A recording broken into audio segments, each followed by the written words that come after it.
You're listening to a podcast by Way Collective, a contemplative community for love and liberation in Santa Barbara, California.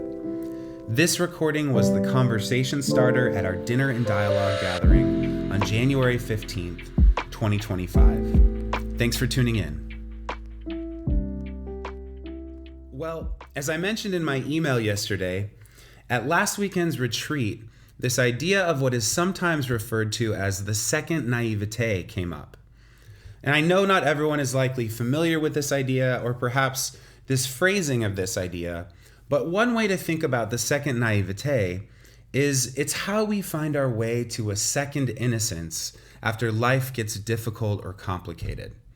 It's been said that there's a simplicity when we enter the world, then we hit a complexity point at some point in our lives, and then there's a second simplicity after complexity that's similar to the first one, but different. Sometimes we call this second half of life spirituality. But that doesn't mean when you turn 50 years old on your way to 100. It's what happens when the old way of doing things no longer works for us anymore, and we head into some new, uncharted territory in our spiritual lives. And this can happen just as easily at 25 as it can at 65. The age doesn't really matter. And to be honest, Richard Rohr says that not everybody goes there. He says many are content to stay preoccupied with the first half of life. And by that, he means that most people's concerns remain those of establishing their personal or superior identity, creating various boundary markers for themselves, seeking security, and perhaps linking to what seem like significant people or projects. But then, he says, we begin to cross over when we face a kind of necessary suffering, stumbling over stumbling stones, lots of shadow boxing, but often it shows itself as a gnawing desire for ourselves, for something more, or for what he calls homesickness. This homesickness, this desire to encounter something real and true in ourselves, beyond our achievements and performances, is how we know it's time to move on. But we can trust this sensibility because if John O'Donohue was correct in calling spirituality the art of homecoming, then much of this journey is how we come home to ourselves, to our true selves, and that is always a journey worth taking. So the journey toward the second naïveté, or into the second half of our lives, is a beautiful thing. Because again, it doesn't matter what age we do this at. We can be wise at a young age or childish at an old age. What matters is that we each have the invitation to step out onto some unforeseen horizon toward becoming more fully ourselves. And my assumption is that many of us here at Way Collective, simply by the nature of being a part of this community, have felt this shift in faith in some way, shape, or form, or we wouldn't be here. So our community is ripe for conversations around these themes, and tonight I just want to take some time to outline this central idea of the first naïveté so that we can explore the second naïveté more in depth in the weeks to come. So the first naïveté is essentially when we take everything that we are given at face value, which is to say, it's when someone believes everything about their religion literally. They might interpret their scriptures literally. They may, take all the symbols of their religious stories as literal. They may take the claims about their religion and its beliefs about the afterlife as literal. Now, what happens at some point in our lives, because of our place in a postmodern or post-enlightenment world, having inherited the scrutiny of science and the rational mind with its emphasis on empirical data and proof, this critical thinking ends up getting applied to our religious traditions. And Paul Ricoeur, the philosopher who coined the term the second naïveté, calls this engaging with one's own tradition in a critical way. And when you hear that, you can think more scrutiny than launching criticisms, although both could definitely apply. And under this lens, he says, a simple, literal interpretation of one's religious tradition can't withstand the weight of this criticism when it gets applied. In fact, he goes further to say that if you say yes to doing this work on your own tradition, you will create what he calls a critical distance between your prior beliefs and your emerging, more critical self. And here's what it sounds like when the critical self meets the literal self. Some of you have heard this story, but it has to do with me as I was engaging critically with my own Christian tradition. And it has to do with a friend of mine who was still fully in the first naivete and committed to a literal reading of the Bible. So one day, a friend of mine came over with his King James Bible under his arm because he had heard I had tweeted something about denying a hell of eternal conscious torment being a humanizing and graceful posture to take, and he wanted to talk. So we got into a conversation, and he wanted to know whether or not I affirmed the hell that he believed in, the one of eternal conscious torment for those who did not believe in Jesus Christ as their Lord and Savior.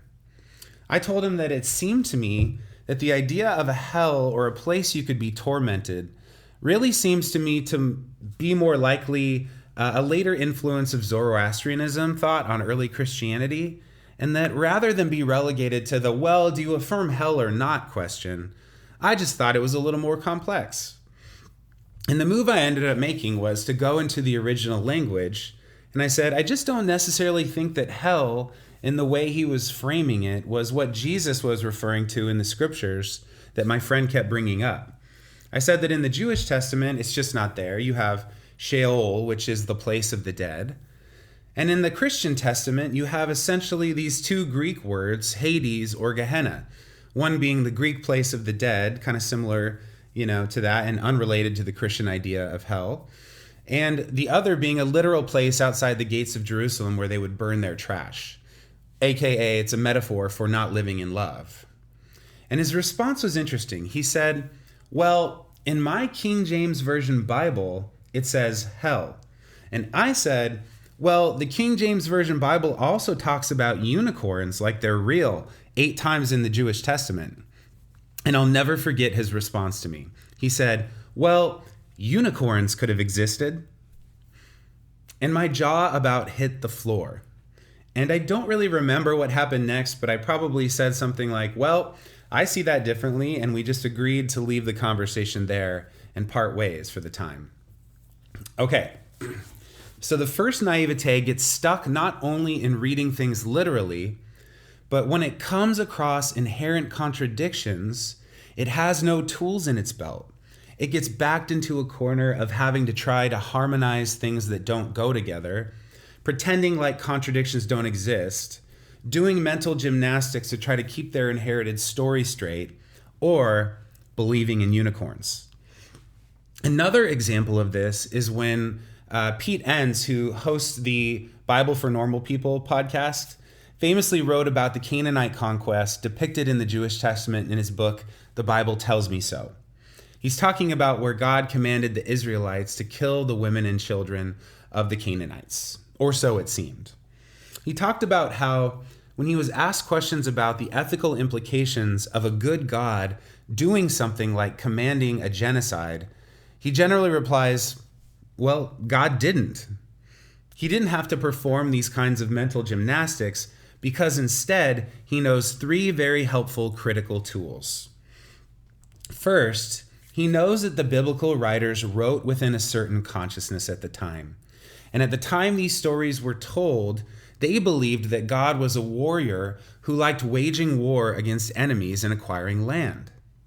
Second, he knows that every story develops within a culture and a specific time and place, and that these stories were likely written at a time when, as Israel became a nation, stories of earlier skirmishes grew and turned into exaggerated histories of Israel's wars against the Canaanites in the days of old. And lastly, he knows that biblical archaeologists are about as certain as you can be about these kinds of things, that the conquest of Canaan, as described in the Bible, did not ever happen, because there is no archaeological evidence of mass invasion from the outside at the Canaanite sites. They would be able to see these kinds of things. So, rather than have to come up with a poor solution to the morally reprehensible things that would say about God if God commanded that, he is simply able to say, when questioned about this, God never told the Israelites to kill the Canaanites. Now, for a moment, think about what a conclusion like this does for someone who is in the first naivete. It pulls a card out of the house of cards of biblical literalism. And if someone with that view would concede that all that evidence shows that it didn't really happen or it's not literally true, their entire view of the scriptures and ultimately the truth claims based on those scriptures would crumble with it. And this is why it totally makes sense to me that people stay in the first naivete. It's painful when the house of cards comes crashing down, isn't it? It forces you to rebuild the house, does it not? Have you ever had a moment like this where you read something like that and your little world just imploded on itself like, oh my God, I didn't know it could be that way? In my own experience, I could point back to wall after wall that went tumbling down when I was going through my suffering experience, when I was in seminary and then studying philosophy and metaphysics. My views changed. And Ricoeur goes as far as to say that the logical response when one applies this critical lens to a first naivete Christianity is atheism. But he qualifies it by saying that this atheism is actually an intermediary between the first and the second naivete. He says it's both a break with the old view and a link to something new. In other words, when the house of cards falls, it actually opens up new possibility, new ground to build on, and new connections to be made. What's further, Ricoeur points out that the first naivete kind of religion is characterized by what he calls accusation and consolation. So the first naivete of Christianity would be something like, you stand accused of being a sinner, which creates this fear of punishment, and thus you're in need of consolation, which is a feeling of safety or protection from a threat. Now, here's the big quote. This same philosopher says, beyond the desert of criticism, we long to be called again. When things come crashing down, many of us think of deconstruction as demolition, but at its heart, it is hopefully distillation, getting to the mystical center of what was there the whole time. So the claim is this: if we can stay the course, we will eventually hear a voice calling us home again. We will eventually come to this place where we will crave a second naivete, an innocence on the other side of being critical, an innocence on the other side of deconstruction and especially suffering.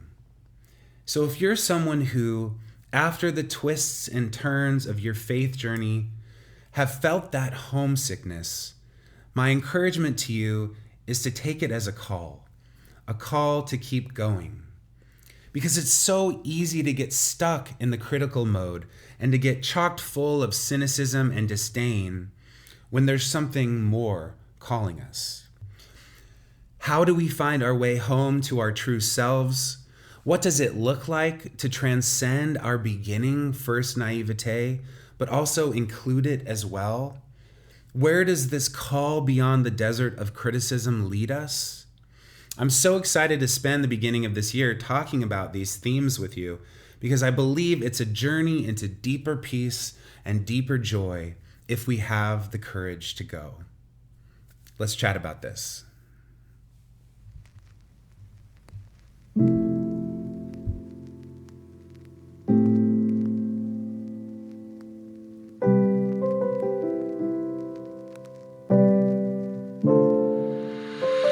Thanks for listening to this podcast by Way Collective. To keep up with our community, you can subscribe to this podcast, go to www.waycollective.org, or follow us on Instagram at @waycollective. Peace and every good, y'all.